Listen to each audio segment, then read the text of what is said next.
जब चीन ने बहुत बड़ी गलती करके कैलाश पर्वत पर भेजा हेलीकॉप्टर, और इस बात की चीन को इतनी बड़ी कीमत चुकानी पड़ी जिसके बारे में आप सोच भी नहीं सकते। दोस्तों, आपको पता ही है कि कैलाश पर्वत धार्मिक दृष्टि से बहुत ही ज्यादा महत्व रखता है। हिंदू धर्म के लिए यह बहुत ही ज्यादा पवित्र स्थल माना जाता है। मगर कैलाश पर्वत पर ऐसे राज्य छुपे हैं जिसे दुनिया के हर वैज्ञानिक जानना चाहते हैं। जैसे कि आपको पता है कि कैलाश पर्वत तिब्बत के अंदर स्थित है और तिब्बत के ऊपर चीन का कंट्रोल है, इसलिए इनडायरेक्ट कैलाश पर्वत पर चीन का हक है। मगर चीन ने कई बार कैलाश पर्वत पर चढ़ने की कोशिश की और कई बार वैज्ञानिकों की टीम को वहां पर भेजा। लेकिन हैरानी की बात यह है कि जब जब चीन ने कैलाश पर्वत पर हक जताने की कोशिश की है, तब तब उसे ऐसे संकेत मिले हैं जो वाकई में हैरान कर देते हैं।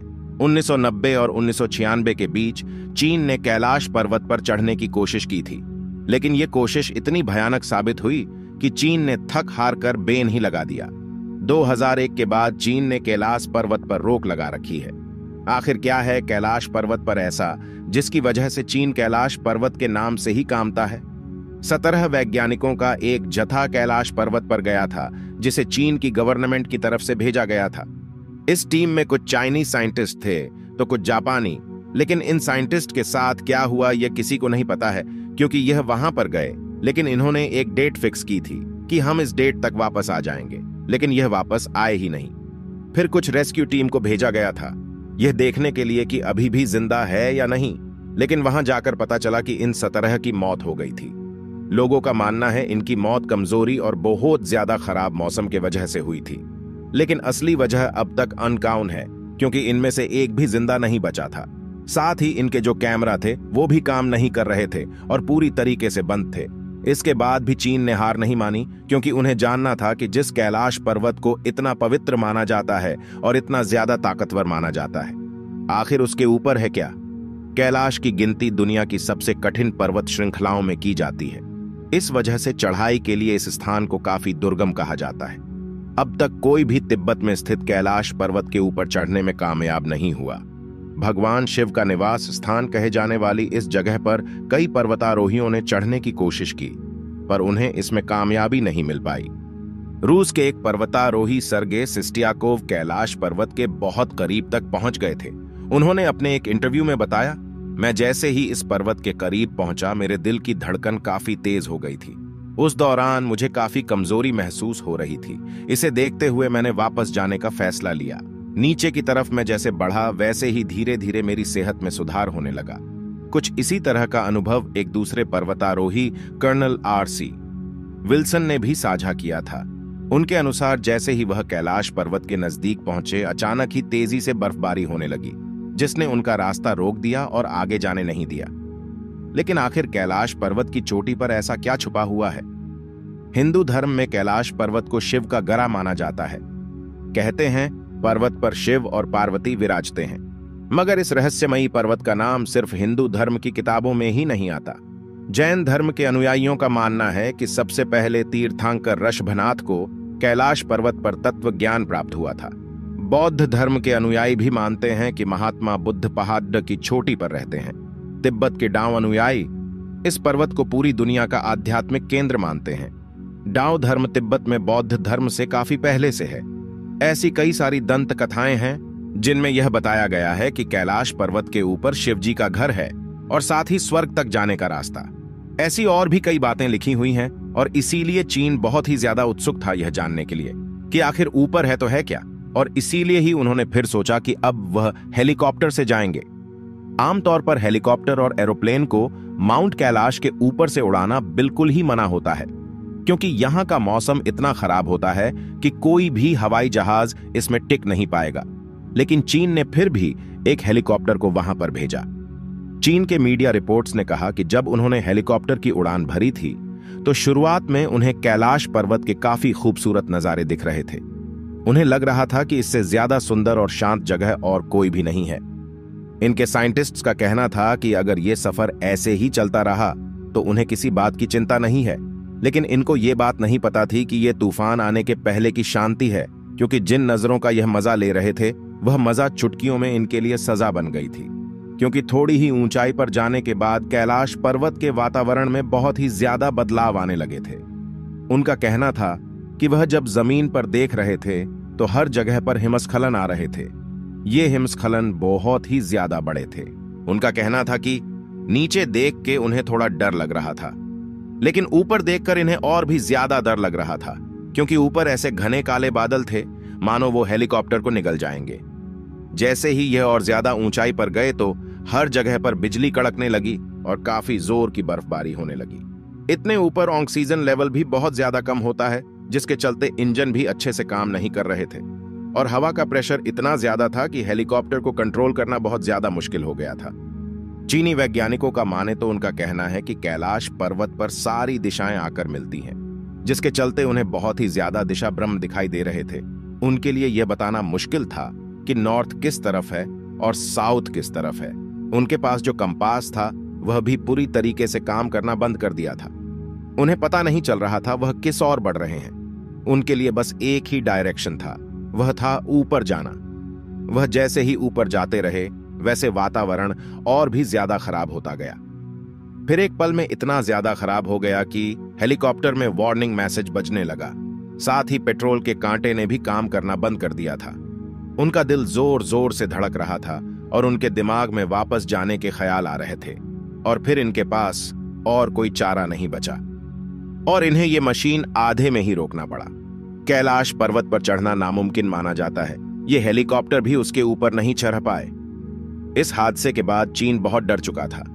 चीन को यह भी डर था कि यह बात अगर दुनिया के सामने आ गई तो उसकी बेइज्जती हो जाएगी। उसके बाद चीन ने कैलाश पर्वत की तरफ से अपना मुंह इस कदर मोड़ दिया कि वापस जाने के नाम से ही डरने लगा और इसके बाद उन्होंने कभी भी कैलाश पर्वत पर खुद चढ़ने की कोशिश नहीं की। इन्होंने कैलाश पर चढ़ना भी बैन कर दिया। लेकिन इन्होंने और एक बार आखिरी कोशिश करने का सोचा और दुनिया के 4 सबसे बेहतरीन माउंटेन क्लाइंबर्स को बुलाया और उन्हें यह मिशन दिया कि तुम्हें कैलाश पर्वत के ऊपर चढ़ना है। इन चारों ने सोचा कि कैलाश पर्वत के एकदम ऊपर जाने से बस थोड़ी नीचे एक जलधारा बहती है और इनका प्लान वहां तक पहुंचने का ही था। इन चारों ने अपने एडवेंचर को शुरू किया। कहते हैं कि 1 हफ्ते तक इनका कोई अता पता नहीं था, लेकिन इसके बाद रेस्क्यू टीम को इनकी मदद के लिए भी भेजा गया और तभी यह चारों जिंदा मिल गए। लेकिन इनकी हालत बहुत ही ज्यादा खराब थी। इनकी आंखें अंदर जा चुकी थीं। इनके नाखून और बाल बहुत ज्यादा बढ़ चुके थे और बाल सफेद हो चुके थे। इनके चेहरे पर झुर्रियां आ गई थीं। यह ठंड से कांप रहे थे और यह बहुत ज्यादा कमजोर हो चुके थे। बाहर की दुनिया के लिए बस 8 साल इनके लिए 25 साल जितना बड़ा समय लग रहा था। इन चारों को जल्द से जल्द हॉस्पिटल लेकर जाया गया, लेकिन यह सही अवस्था में आते उससे पहले ही इन चारों ने अपना दम तोड़ दिया। माना जाता है कि कैलाश पर्वत पर इंसानों की उम्र बहुत ज्यादा तेजी से बढ़ने लगती है। आमतौर पर हमारे नाखून और बाल बढ़ने में 2 हफ्तों का समय लगता है, लेकिन कैलाश पर्वत पर बस 12 दिनों के अंदर यह सब बढ़ जाता है। यह टाइम ट्रैवल नहीं तो और क्या है। जहां वैज्ञानिक आज तक टाइम ट्रैवल का कोई पक्का सबूत नहीं खोज पाए हैं, लेकिन भोलेनाथ की महिमा के आगे सब कुछ फेल है। माना जाता है कि यह शिव जी का कवच है ताकि कोई भी कैलाश पर्वत के ऊपर तक पहुंच ना पाए। आमतौर पर कैलाश पर्वत की एकदम ऊपर पहुंचने में बहुत ज्यादा समय लगेगा और अगर ऐसे ही कमजोरी बढ़ती रही तो वह अपर पहुंचने से पहले ही मर जाएगा। कहा जाता है कैलाश पर्वत में चढ़ते वक्त एक पॉइंट आता है जिसके बाद ठंड बहुत ज्यादा बढ़ जाती है। आपको घबराहट होने लगती है और कई आवाजें मन में आती है कि वापस चले जाओ, जैसे कि कोई हमें चेतावनी दे रहा हो। जिन्होंने इस पर चढ़ने की कोशिश की है उनका कहना कि इसके ऊपर किसी पारलौकिक शक्ति का हाथ है। वैसे ये सवाल तो मन में आता है, क्या आज तक कैलाश के ऊपर कोई क्यों नहीं चढ़ा है? देखा जाए तो एक व्यक्ति है जिनका नाम था मेलारेपा है। ये एक बौद्ध भिक्षु थे और ये 1128 में कैलाश पर्वत के ऊपर चढ़े थे।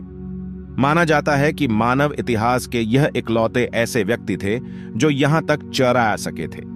वैसे नीचे आने के बाद इन्होंने किसी से बात नहीं की थी, जिसके चलते हम यह पता नहीं लगा सकते कि ऊपर है क्या।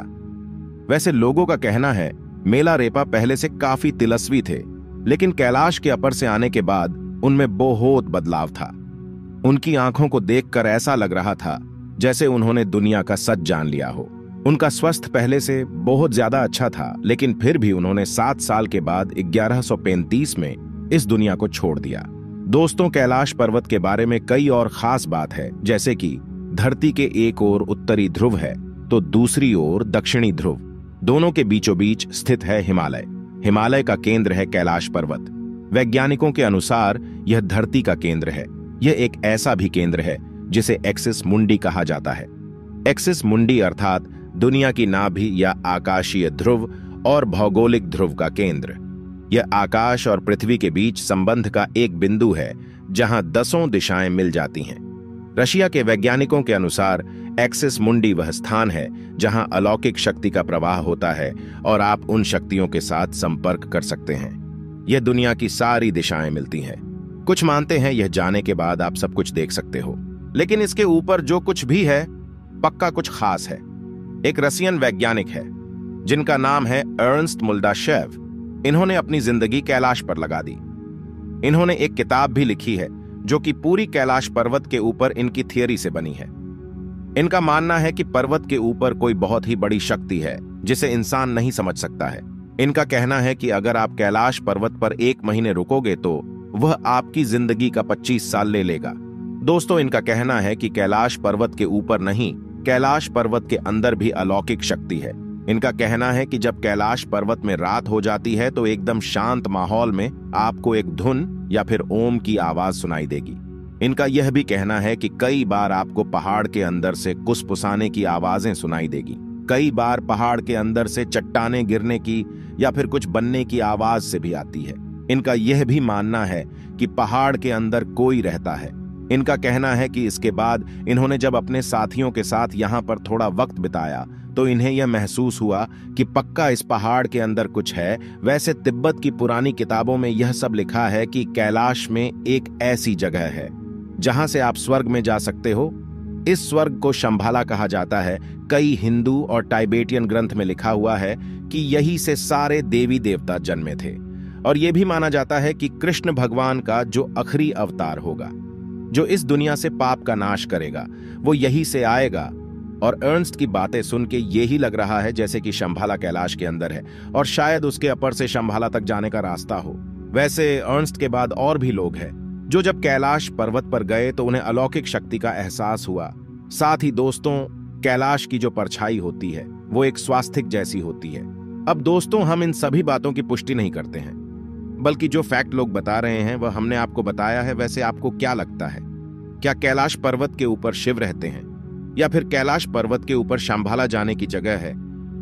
इस वीडियो को लेके आपके मन में जो भी सवाल आ रहे हैं सबके सब कमेंट्स में जरूर बताना और इस ज्ञान से भरी सच्ची बातों को सबके साथ बताना, क्योंकि ज्ञान बांटने से बढ़ता है। धन्यवाद।